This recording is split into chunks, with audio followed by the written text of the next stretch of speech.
Rahmat, 20 tahun, mahasiswa miskin Universitas Awam Melaka. Di kamar kos sempit, ia menatap layar ponselnya. Foto Azura muncul. Mantan kekasihnya itu bersandar pada pria berjas mahal di Skycap Langkawi. Rahmat kaku. Tangannya gemetar hebat. Ponsel hampir retak di genggamannya. Nafasnya pendek, tubuhnya bergetar, mulutnya terbuka seolah ingin muntah, tapi hanya suara serak yang keluar. Air matanya tidak jatuh. Matanya kosong, dingin, seperti ada bagian jiwanya yang patah. Di dinding, bayangannya bergerak sendiri, mendahului tubuhnya. Lampu redup di atasnya berkelip sekali, lalu padam sebentar. Rahmat tidak peduli. Ia hanya berbisik, dengan bibir bergetar, "Dia tinggalkan aku, demi seseorang yang bisa belikan apa saja. Dunia ini hanya pilih orang kaya. Jadi aku pergi, ke tempat yang bahkan dunia pun takut melihat." Rahmat menghilang dari kampus berbulan-bulan. Hingga suatu hari, ia muncul di sebuah desa sepi di pedalaman Negeri Sembilan. Di sana tinggal seorang dukun tua, Tok Deruma. Orang-orang percaya, ia mampu menghapus nama seseorang dari dunia, dari ijazah, dari kartu identitas, bahkan dari ingatan keluarga, hanya dengan air jampi dan seutas rambut. Tok Deruma menatap Rahmat. Mata tuanya putih berkabut, tak berkelopak, hanya bola pucat yang bergetar samar. Suara seraknya bergetar, "Ilmu ini bukan tentang kuat, tapi tentang sanggup buang kasih." Sanggup? Rahmat mengangguk. Ritual dimulai. Api kemenyan menjilat dinding. Asap hitam keluar, menempel di kulit Rahmat, merayap seperti tangan-tangan kecil. Kursi kayu di sudut kamar berderit, bergerak sendiri, meski tak ada yang menyentuhnya. Dari kegelapan, terdengar bisikan samar, ribuan suara, menyebut nama Rahmat berulang-ulang, semakin cepat, semakin nyaring. Telinga Rahmat berdarah. Ia menggigil. Tok Deruma mengikat seutas rambut pada cincin, terbuat dari tulang jari manusia. Cincin itu disarungkan ke jari Rahmat. Sekejap, api padam sendiri. Udara membeku. Di meja, selembar fotokopi ijazah Rahmat terbakar perlahan. Huruf demi huruf pada namanya lenyap. Kosong. Seolah, Rahmat sudah tidak pernah ada. Sejak itu, teman-teman Azura mulai jatuh cinta pada seorang pria asing. Ia ramah, penuh perhatian, dan menyebut dirinya Rizal. Seorang gadis diajak makan malam. Ia pulang dengan senyum lebar. Tapi seminggu kemudian, tubuhnya ditemukan di tangki air apartemen. Tangannya terkepal, lidahnya tercabut, dan di dadanya tergambar bunga bangkai dari darah kering. Korban berikutnya, mahasiswi kampus. Rizal menemaninya setiap malam, mengirim pesan manis. Hari ketujuh, ia hilang.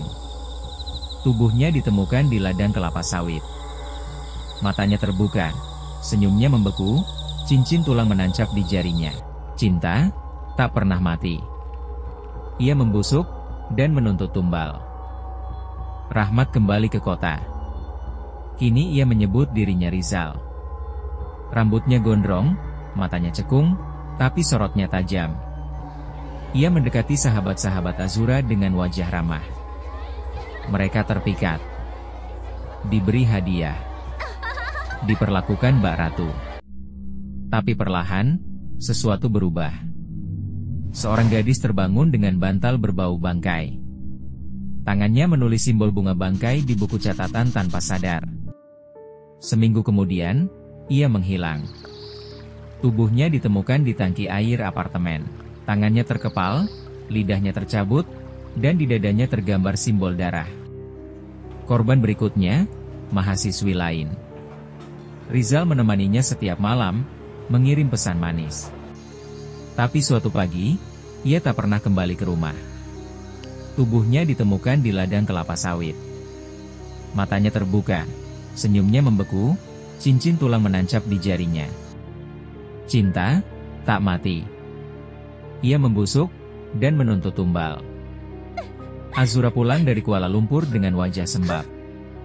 Setiap malam, ia dihantui bayangan Rahmat. Kadang muncul di kaca lift. Kadang di pantulan sendok. Kadang di helm motornya. Tidurnya makin gelisah. Rahangnya terkunci, darah merembes dari mata. Hingga akhirnya, mereka bertemu di sebuah kedai kopi. Rahmat tersenyum. Ia tidak marah. Kau bukan musuhku, Azura.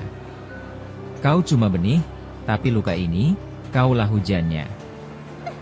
Air mata Azura jatuh. Tapi tubuhnya kaku. Di jendela kaca, wajahnya berubah cepat, berganti wajah para korban, satu persatu. Lalu berhenti. Wajahnya sendiri kini dipenuhi simbol. Kutukan itu menyatu. Dan Azura menjerit, tanpa suara. Rahmat menyeret jimat, buku, dan cincin itu ke hutan.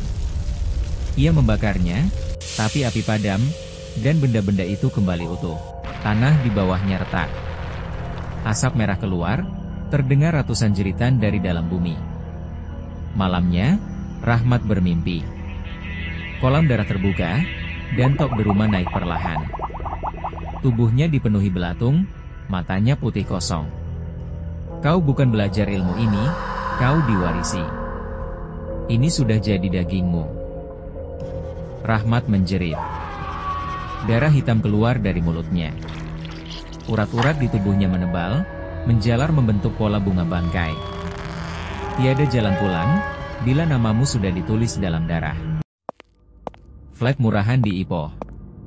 Rahmat, kini Rizal, menyapa tetangga barunya, Hafizah. Polos, baru pindah dari Terengganu. Awak tinggal seorang kesini? Hafizah tersenyum malu, mengangguk. Ia tak melihat cermin kecil di sampingnya, di pantulannya, pipinya sudah memiliki simbol bunga bangkai samar. Rizal menutup pintu dengan senyum ramah. Dari dalam kamar terdengar suara kendi tanah liat retak. Lalu desahan panjang, tolong. Kamera mendekat ke mata Rizal. Pupilnya bergetar, menampilkan wajah para korban bergantian cepat. Terakhir, wajah Azura, rusak, menjerit dari dalam. Simbol bunga bangkai tiba-tiba merambat di dinding flat. Menyebar cepat, seperti akar hidup. Gelap,